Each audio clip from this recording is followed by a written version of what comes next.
शरद नवरात्र के पहले दिन जितने भी हमारे श्रद्धालु हैं, मैं उन सब को आज शुभकामनाएं देता हूं और एक बहुत बड़ी खबर आप लोगों के माध्यम से मैं दे रहा हूं। आपको मालूम होगा कि दिल्ली पुलिस ने, जो कि सीधा सीधा केंद्र सरकार और एलजी विनय सक्सेना साहब के अधीन आती है, उन्होंने एक तुगलकी फरमान दिल्ली के लोगों के ऊपर थोपा था, जिसमें कहीं पे भी 5 से ज्यादा लोग अगर इकट्ठा होते तो उनको गिरफ्तार कर लिया जाता, जिसकी वजह से खासे तौर पे जो हिंदू श्रद्धालु हैं उनके अंदर रोष था। नवरात्रे कैसे मनाएंगे, मंदिर कैसे जाएंगे, जागरण कैसे किए जाएंगे, माता की चौकी कैसे होगी, रामलीला जहां पे हजारों लोग आते हैं वो कैसे मनेगी। और उस संदर्भ में श्री कालका जी मंदिर के पुजारी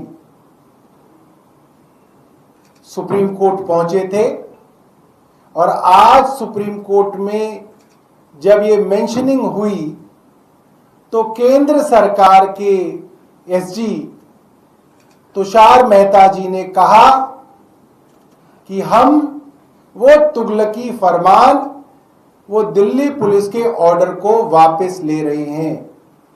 ये अपने आप में दिल्ली की और दिल्ली के लोगों की बहुत बड़ी जीत है और दिल्ली पे थोपे गए उपराज्यपाल महोदय की एक बहुत शर्मनाक हार है,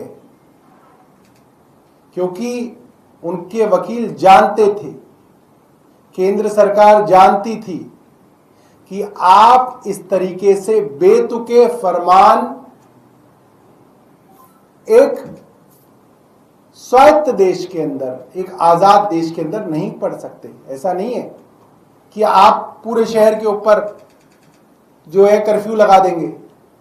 आपके पास कोई समस्या है तो आप उसका समाधान कीजिए। तो ये मैं दिल्ली के सभी लोगों को, दिल्ली के सभी श्रद्धालुओं को जो रामलीला में जाएंगे, जो अपने बच्चों को दुर्गा पूजा ले जाएंगे, जो अपने परिवार के साथ मंदिर जाएंगे, व्रत खोलेंगे, उन सब को जो है मैं आज इस ऑर्डर की वापसी पर बधाई देता हूं। और एक बात मैं जरूर कहूंगा कि जिस तरीके से हिंदुओं के अधिकारों को रोंदा गया और भारतीय जनता पार्टी बिल्कुल चुप रही, भारतीय जनता पार्टी के मुंह से चूं नहीं निकली अभी तक, 3 दिन हो गए इस ऑर्डर को पास किए हुए। जो ये हिंदू धर्म के झूठे ठेकेदार बनते हैं, इन्होंने इस ऑर्डर के विषय में चूं तक नहीं की।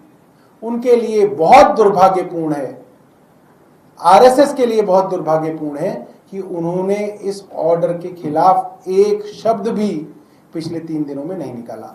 एक तो ये मसला था।